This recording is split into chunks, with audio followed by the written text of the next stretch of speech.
Welcome, everybody, to our final player interview. And I have with me Rue. Rue, why don't you tell the audience a little bit about yourself, what you do, all that jazz. Hello, I'm Rue. I use they, he, or z pronouns if you're feeling spicy. You can find me on Twitter as at Ilana Knight 13. That's ILANANIGHT and then the number 13. And everywhere else has just Ilana Knight. I am a freelance tabletop game designer and writer, as well as an independent tabletop game designer. You can find my independent projects on itch and everything else I've worked on my website. I'm also a sensitivity consultant and a project manager and a tabletop streaming performer and GM, which you might have guessed. All that being said, all those links will be in the show notes below. And hire Rue. Rue's amazing. Thank you. That is Rue. Who is Silas? Silas Crow Heartroot is a Titcherosi whisper who possibly was now a graduate student at the academy. Yeah, okay, I've been thinking about that a lot. Like that, it's not important to the overall plot of the show, but I've been thinking a lot about the fact that I don't think Silas has a job anymore. But yes, so Silas uses Z Zemzir's pronouns, and Crow uses he, him, his pronouns, which is a little bit like confusing in universe because everyone on the team knows that Silas is Silas, but everyone outside of the team, except for Skurlock, doesn't. So interchangeably is also fine. And Z is a bit of an eccentric. He grew up in Titcheros with very strongly connected to his mother, with not really another parent in the picture. And she passed away, and he promised her that he would live a better life than they lived previously, and that was why Z went away to school. And Z has always been kind of like ghost field attuned, but started actively pursuing entering the ghost field in the hopes of someday talking to his mother again. But actually, it's kind of a double-edged sword. On one hand, Z wants to see their mother again, obviously, but on the other hand, he's hoping that he never summons her because that means that she's happily at rest. Whereas if he summons her, that means that like she's not at peace. Yeah. That is interesting. That's actually a lot of stuff I didn't know about Silas, which is awesome to hear. So then, also kind of, I'm gonna get into this later, but kind of explain some of the quote unquote daddy issues. Are we talking about Silas's missing father figure or Silas's thing for men who are father figures? Yes. I think it's yes. Yeah. So like I said, there's no second parent in Silas's life. Not like necessarily in like a negative way, just never had one. Yeah. And like I think part of like because Z is trans, and like part of transitioning for me personally and for a lot of the characters that I play was like finding a healthy male or mask figure to look up to if you didn't have one growing up.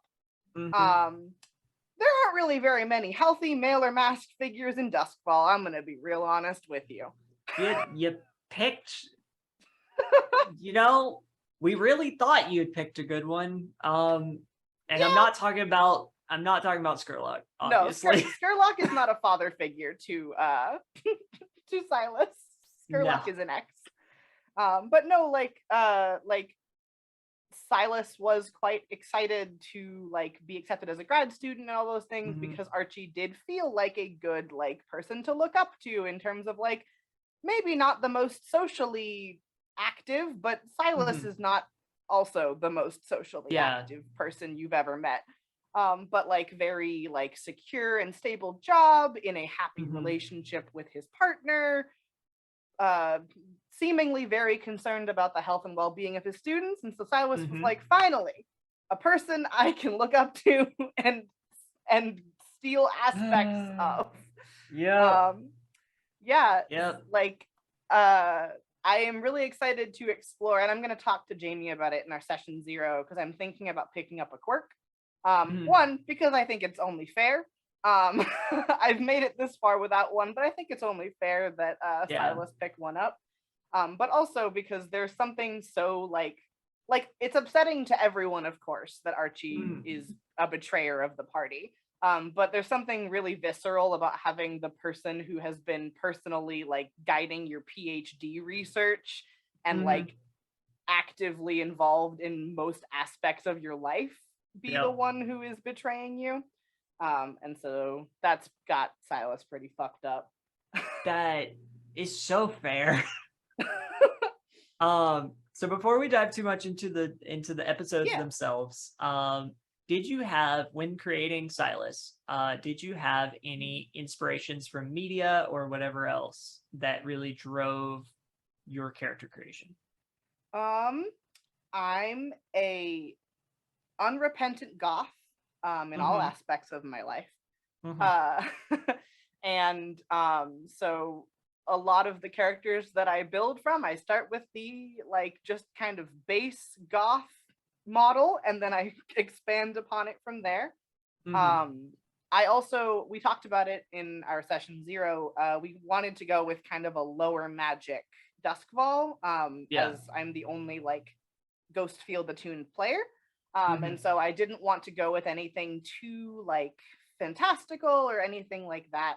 And so I drew a lot of my inspiration for Crow from like urban fantasy grunge like stuff. Not anything in like particular except for like NPCs that I have built for Urban Shadows or for Blades. I just took like aspects of them for Crow. But then musically, Crow's playlist is I built Crow's playlist before we started playing. So I'm gonna have to make an update for it for season 2. But Crow's playlist is a lot of songs about definitely being mentally well. We'll go with that. Yeah, extremely mentally well. A lot of Crow's like core character concepts are sort of like taken from the my personal experience of being a gifted and talented child who actually had ADHD, and no one was helping them in any way. And so a lot of that like overachiever and needing to be the best mentality, and a fear of failure that stops them from doing a lot of the things that he would otherwise do. And so like taking those inspirations, it's a lot of Crane Wives and Florence and the Machine. And I was talking to my fiance about this. I'm taking out all the Crane Wives songs, which, well, not all of them. I think I'm going to keep like one of them in. But like all the Crane Wives songs are kind of like soft, sad, like ballad type vibes about being haunted by your past. And I'm replacing them all with Dorothy songs, which are Dorothy is in like a girl pop punk band. And I'm gonna go and replace them with those because now Crow is angry. That fits. So an angrier tone next season, I think. I also just love the band Dorothy so much. Go check them out. They're great. They're really good. Now, you touched on it a little bit. You've actually, I think out of all of our players, you have the most experience in Blades in the Dark. Yeah, I think so. Aside from Jamie. Well, even then, I think you have Jamie beat. Because Jamie and I played for the first time when we played the Damned, and then I think they've only run one other game, and it was short-lived. So But that all being said, what initially got you into Blades in the Dark, and then what's kept you hooked on that system? The first one shot I played of Blades, I was playing a D&D campaign, like as a player, and our GM wanted to do a heist. And D&D doesn't have good heist mechanics at the end of the day. It feels very clunky to do a heist in D&D because you have to slog through every check. And so our GM was like, hey, why don't we use Blades in the Dark instead? And you can just build like equivalencies of your characters in Blades as best you can. We fucked up the mechanics a little bit. Yeah, absolutely. To get more magic and stuff for our wizard and things like that. But how about we do that and we do the heist in Blades so that it can be more fun and exciting and interactive, and we don't have to spend the entire time rolling acrobatics checks. Yeah. And so we did that, and I played it, and I was like, this is a really fun game. And also, it's a really fun game for one-shots, which I am, as a person who does a lot of charity streaming, one-shots or something, I'm always looking for things to do. And I was like, cool, I can run a one-shot in Blades in the Dark with essentially half an hour of prep, which is ideal for me. As, not to talk about this too much, but I just co-GM'd a one-shot with Duval King Jacob.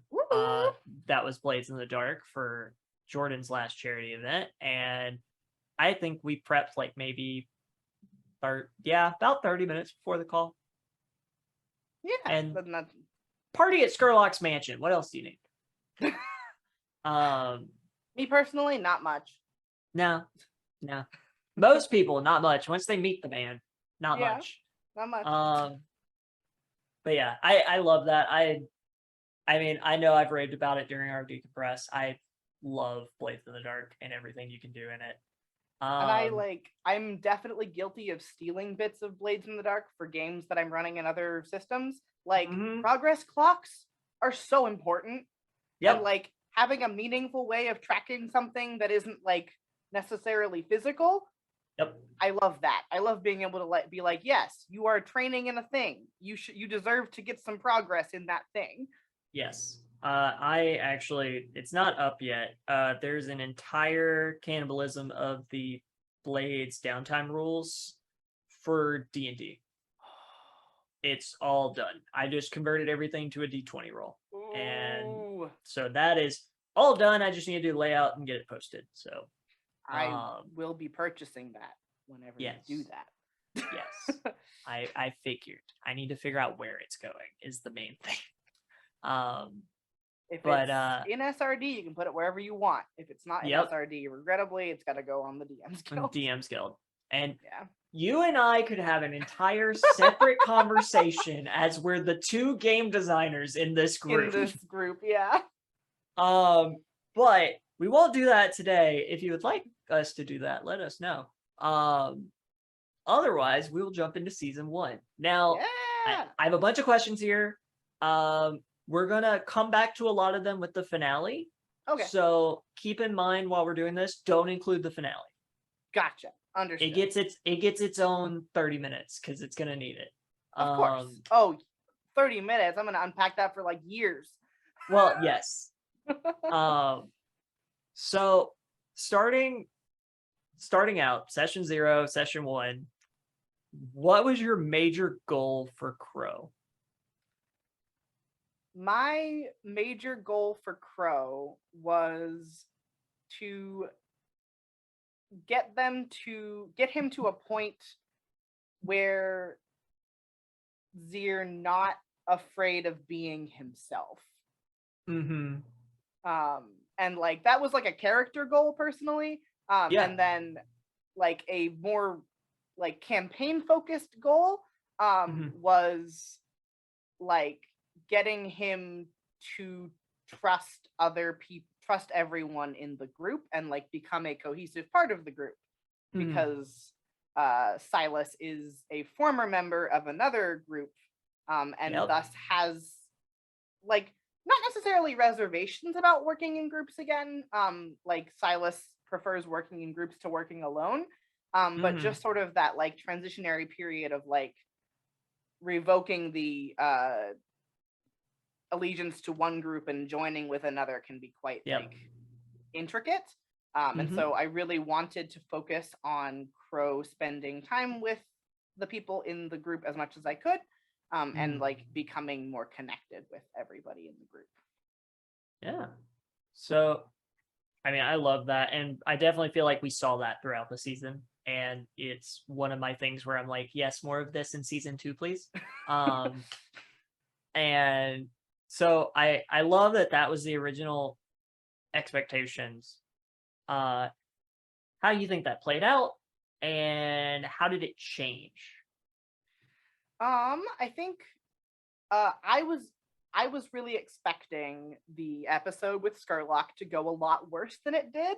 I was fully expecting when Jamie was like, "Oh, we're dealing with Skurlock next week," I was like, "Ooh, it's time to cork out." All 4 traumas right there. Yeah, I was like, woof. So I was expecting that to go a lot worse and like thus derail my plans for Crow. But I think what it ended up doing was shifting them in that like Crow decided as a person that he didn't have to abandon the social connections that he had with the flock in order to be a part of a different group. And that was an interesting thread for me to pursue because I was fully intending, like, if necessary, to go scorched earth with Skurlock and everyone involved for the safety of our crew and the safety of what we were doing. And so that was a really interesting balance for then me to get to play with, is like, because I've talked about this with Jamie in DMs, like Silas still fully has like feelings for Skurlock. They're just very complicated.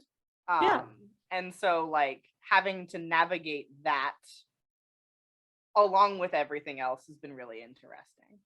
I love that. And you act like, at least me being in every episode, and I'm sure our audience as well, can definitely see that your feelings with Skurlock, complicated's the best word for that.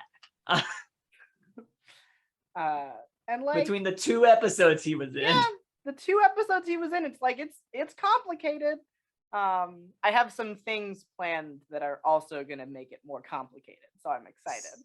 Yes, the drama. And then I think like as a like I think because of all of our characters, I think my like Silas is the least like did not lose anyone because of Pyro. Silas's involvement and like the reason that Silas was so like was miffed about it is because Z worked in the same lab. And so like Z has sort of a similar involvement to Archie, but at a lower level of like, this was something that he was working on and was like excited about, and then watched it go wrong. And I think over time, that sort of impersonal, like, well, this is an inconvenience, this is bad for research, this is bad for like, that became a lot more personal as Z saw like how it affected Tristero and how it affected Mort. And like, so he became more like not militant, like angry about Pyro as the season went on. Definitely see that. So we're about to enter the highlight reel, but before that, what is Silas's favorite pastry that you secretly wish Mort knew how to make? Do you know those little like peanut butter thumbprint cookies that you put the chocolate things into? Yes. Yeah, those. Those. Oh my god. I agree completely. just the very simple peanut butter thumbprint with chocolate inside, or like if peanuts aren't on the table for whatever reason, like a shortbread imprint with jam inside. Ooh, yes. Silas likes the juxtaposition of cookie and thing. I agree with this. This is a great plan. I'm really excited for Mort's cookbook. Yes. need to work with Parker on that because Parker's already made some of the recipes from the game. Woo! Do you remember it was an episode you weren't available. It was the casino episode at the Silver Stag. Yeah. They had the little pastry balls with like gold flakes on top. Yeah. Parker made those. The recipe, I'll have to find it later. I think the recipe is in Discord. I desperately want to know. Baking is my one hobby and pastime that I refuse to commodify in any way. Same. I will not do it for money, but I will do it for my friends. Yes. I will. So I specialize in cheesecakes. We need to talk because I love making them. I will not call it my specialty, but I like making them. Tangents. ADHD. Yeah, sorry. ADHD. We're gonna get a lot of that. I'm here. It was gonna happen no matter what. So now we hit the highlight reel. So, season 1, not counting the finale. What was your favorite episode and why?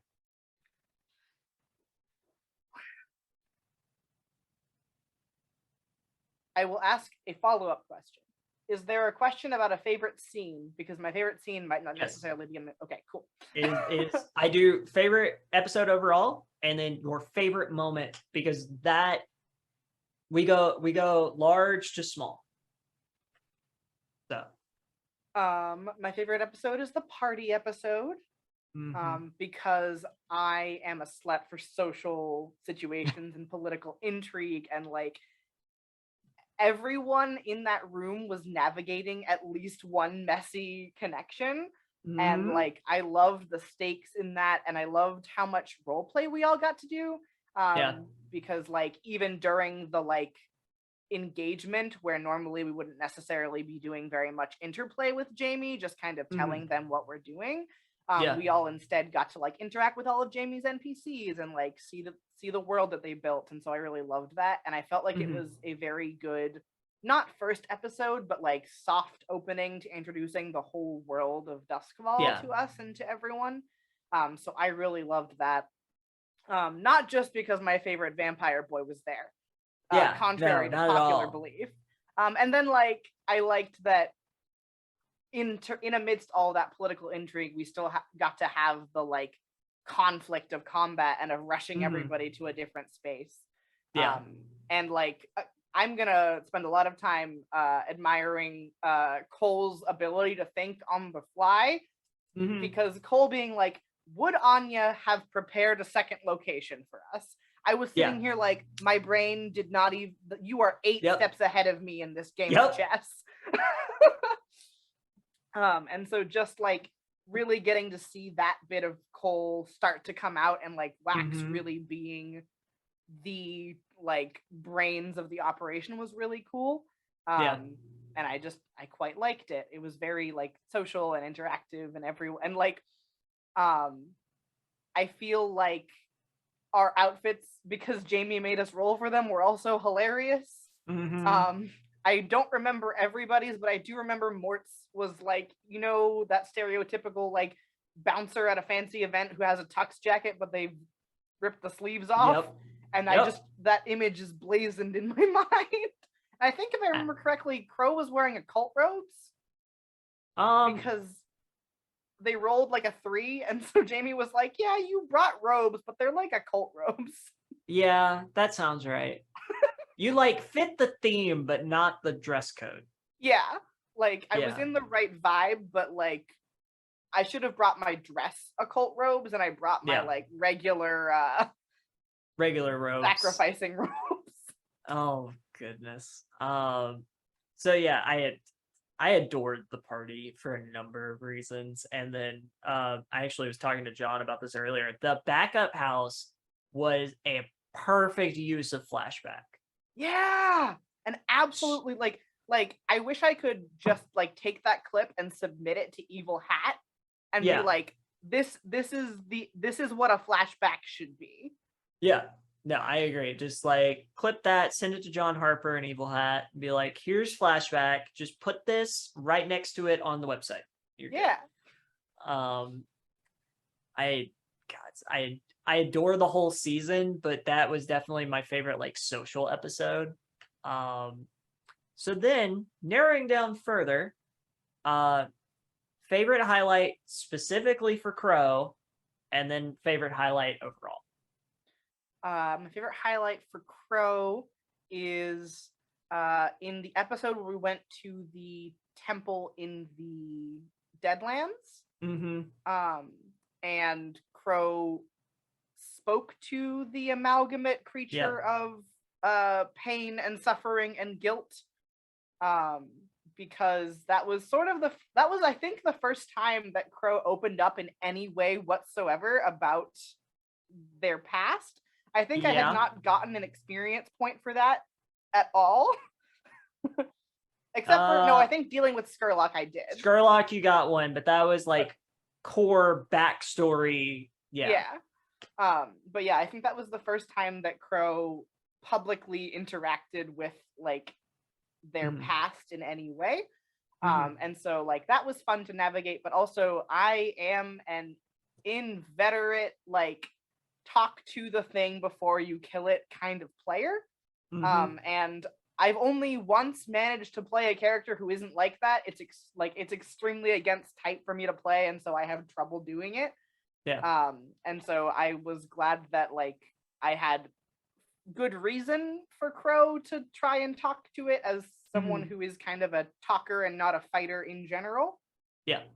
And like Jamie's portrayal of it and its many voices and like the layered suffering that it was experiencing were like very visceral for me. And so I really enjoyed that. And like that moment shifted a lot of things in my portrayal of Crow, and like how they interact with the world. Because like seeing that like amalgamation of suffering and what happens when you ignore all that pain for so long like made him think about the other, like not only like his own things that he's ignoring but what everyone else is ignoring and what that might cause them to become when they enter the ghost field. Interesting. That I can't talk about it yet. We're not at the finale, but I have thoughts. Do you want me to write a note down of what No, I got it. I will come back to this. But okay, so but before we get to your favorite moment overall, I think for me that is definitely like top 3 moments for Crow for me. My other one that I really enjoyed was kind